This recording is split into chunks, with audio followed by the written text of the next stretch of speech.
오늘의 말씀은 마가복음 12장 38절로 40절의 말씀. 제가 가진 성경 신약 76페이지에 기록되어져 있습니다. 마가복음 12장 38절로 40절의 말씀. 제가 받들어 봉독합니다. 예수께서 가르치실 때 이르시되 긴 옷을 입고 다니는 것과 시장에서 문안 받는 것과 회당의 높은 자리와 잔치 윗자리를 원하는 서기관들을 삼가라. 그들은 과부의 가산을 삼키며 외식으로 길게 기도하는 자니 그 받은 판결이 더욱 중하니라 하시니라. 아멘. 오늘 말씀의 제목은 두렙돈입니다. 여러분은 아름다운 것을 입고 맛있는 음식을 먹는 것이 여러분에게 얼마나 중요한 일일까요? 아름다운 우리 옷을 입으며 맛있는 음식을 먹는 것, 지난주와 마찬가지로 매우 중요한 것들 중에 하나입니다. 우리에게 있어서 아름다움은 여전히 갈망되어져 있는 우리 내면에 아주 깊숙이 원하는 것들 중에 하나이기 때문이죠. 이처럼 마음에서 조금 더 나아가게 되면 이 아름다운 것들을 원하는 곳, 추구하는 것은 결국 남들에게 잘 보이는 곳에까지 이르게 됩니다. 여러분 SNS 많이 하시죠? SNS에 많은 관심을 받게 되면서 남들의 시선을 조금 더 신경 쓰는 여러분을 발견하게 됩니까? 남들에게 잘 보이기 위한. 그러나 이 잘 보이기 위한 것들이 결국 외향적인 치장에만 머무르게 된다면 내면에 있는 아름다운 마음을 가꾸지 못한 채 살아가는 우리가 될 것입니다. 대표적인 예로 한 예능에서 이것들을 다룬 것이 있죠. 30대 남편을 둔 아내는 신도시에서 집을 하나를 장만하게 됩니다. 직장 때문에 주말에 만날 수밖에 없던 부부는 결국 주말 부부가 되어버리죠.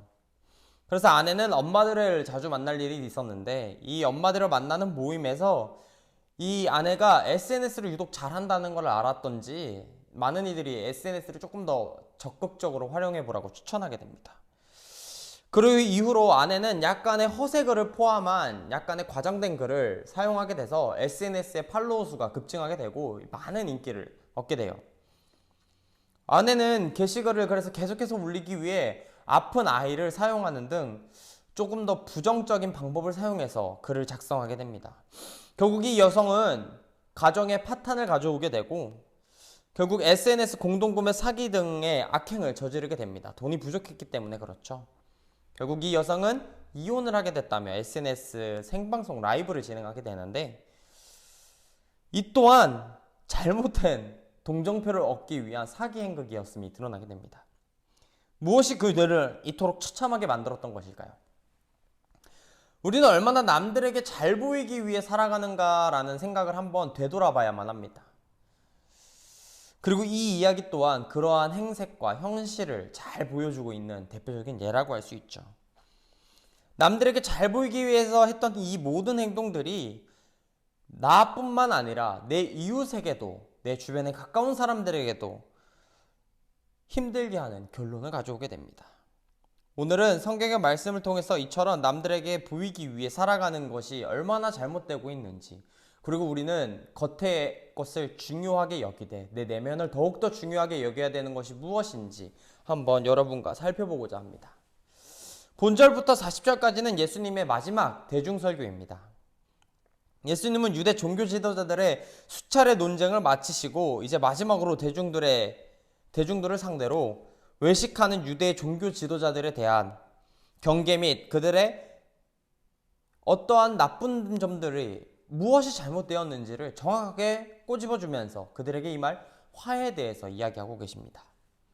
그리고 서기관들은 세마포로 된 그 통옷과 땅까지 닿을 만한 두루마리를 입고 다녔다라는 것이 오늘 본문에 드러나죠. 이러한 옷차림을 통해서 그들이 임할 화가 무엇인지 잘 드러내고 있어요.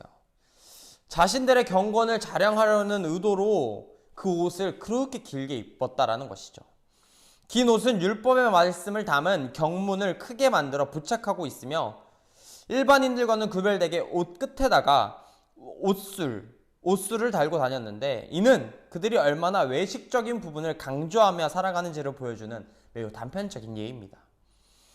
그리고 시장에서 문안받는 것이라는 의미는 시장이 무엇인지 살펴보아야 하는데 정치, 행정기관들이 자리 잡고 있으며 상거래가 행해지고 있고 고용 계약이 맺어지는 사회생활의 전반적이 일어나는 자리를 바로 여기서 말하는 시장이라는 것이죠.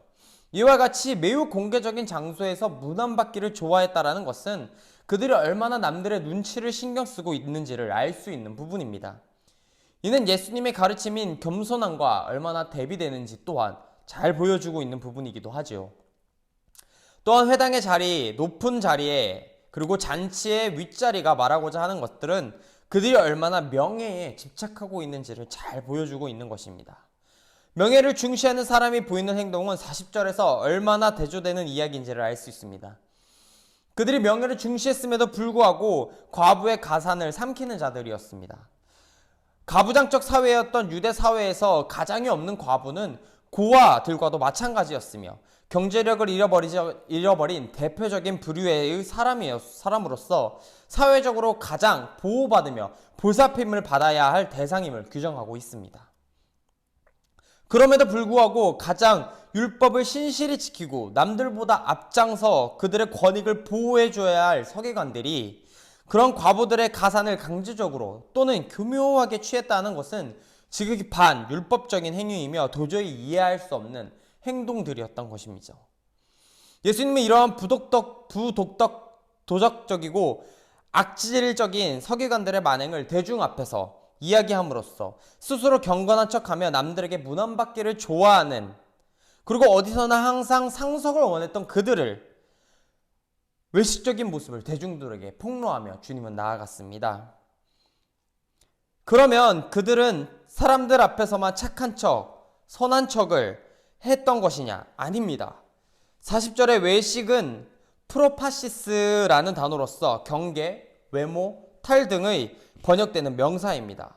이 단어는 겉과 속이 완전히 다른 행동을 묘사할 때 사용하는 단어로서 사람들에게서 뿐만 아니라 하나님 앞에서도 매우 다른 행동을 보여주었다라는 것을 이야기하고 있습니다.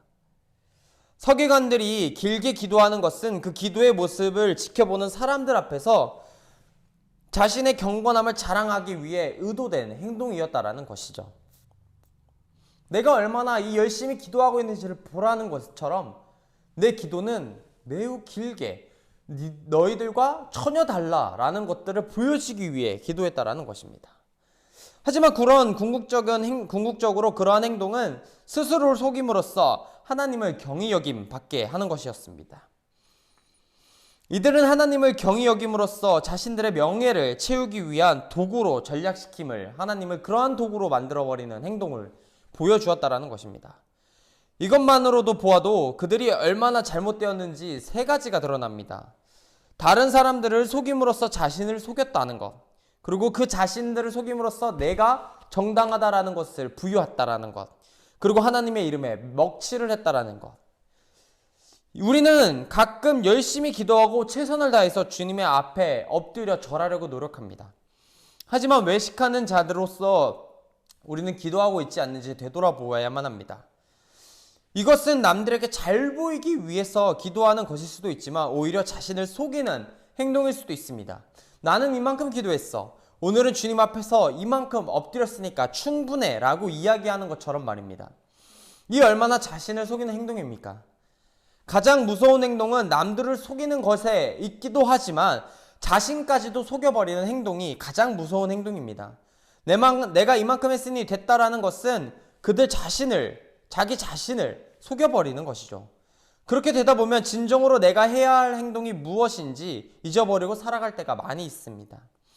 자신까지 속여서 잘하고 있다고 생각하게 된다라는 것이죠. 잘하는 것이 아닌데 말입니다. 그렇게 되다 보면 우리는 주님을 나의 수단으로 사용할 때가 생깁니다. 주님을 나의 도구로 삼음으로써 남들에게 보여지기 위한 수단의 하나쯤으로 여기며 주님을 사용할 때가 있죠. 당연히 많은 이들로 하여금 표본이 될 수 있는 삶을 살아야만 합니다. 남들이 나의 모습을 통해서 실망하고 좌절하게 된다면 그 또한 옳지 못한 행동이라고 할 수 있습니다. 하지만 내가 잘 하려고 했던 그 모든 행동이 나 스스로를 속이면서까지 하나님을 도구로 삼으면서까지 외식할 필요는 전혀 없다라는 것이죠. 내 스스로 먼저 내 안의 것을 먼저 바꾸고 내가 변화되어야만 하나님 앞에서 진실되게 엎드려지시는 자가 될 수 있고, 그 진실된 엎드림을 남들이 보았을 때 진정한 모습이 될 수 있다라는 것입니다. 갈라디아에서는 이렇게 이야기합니다. 스스로 속이지 말라. 하나님은 업신여김을 받지 아니하시나니 사람이 무엇으로 심든지 그대로 거두리라. 자기의 육체를 위하여 심은 자는 육체로부터 썩어질 것을 거두고 성령을 위하여 심은 자는 성령으로부터 영생을 거두리라. 우리는 이처럼 내 안의 것을 먼저 가꾸고 내 안의 것을 가꾸어졌을 때 내 외면도 아름답게 가꾸어질 것이라는 것입니다. 주님의 것을 먼저 바라는 자들이 내 것에도 더 소중히 여겨주시는 하나님을 만나게 될 것이라는 것이죠. 그 다음 41절로 44절에는 우리가 너무나 잘 아는 연보에 대한 태도에 대해서 나오고 있습니다. 여기서 나오는 헝금함은 성전 안에 있는 여인의 뜰이라고 불리는 곳에 있었습니다. 이곳은 이방인이 출입을 통제하는 곳이었고 남녀 유대인들만이 출입이 허용되는 곳이었습니다. 그리고 이곳에는 여인들의 뜰을 구별하는 남자들의 뜰과 이방인의 뜰 사이 벽을 따라 일렬로 노쇠로 된 나팔 모양의 헝금함이 13개가 놓여져 있었습니다. 이 가운데 9개는 성전세나 희생제물 대신하여 바치는 헌금을 넣는 함이었고, 나머지 4개는 성전의 수선과 장식을 위한 헌금함이 놓여져 있었습니다. 그리고 많은 부자들이 서로 경쟁이라도 하듯 이 헌금에 돈을 넣기 시작합니다. 그들은 자신의 부를 자랑하듯 계속해서 돈을 넣었습니다. 그러자 2렙돈을 넣은 사람이 나옵니다.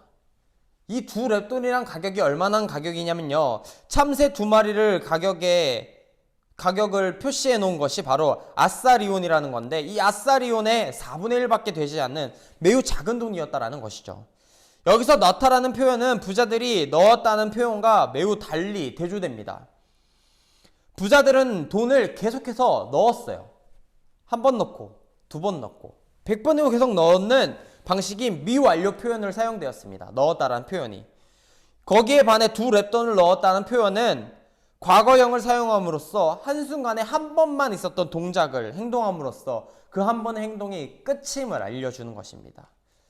그리고 예수님은 말씀하시죠. 많은 사람들보다 많이 넣었다고 말입니다. 아니, 여러 번 계속 넣었던 부자들에 비해 한 번 2렙돈 넣었던 이 여인의 돈이 더 많았다라니요. 이것은 하나님의 계산 방법이 인간의 계산 방법과는 많이 다르다는 것을 우리에게 보여주고 있다는 사실입니다. 어떻게 가난한 가부가 현금이 많은 부자들의 현금보다 많이 냈을 수 있겠냐? 산술적으로는 전혀 잘못된 평가이지만 하나님의 계산에서는 신앙적 기준에 의한 것으로 결코 이상한 것이 아니었어요.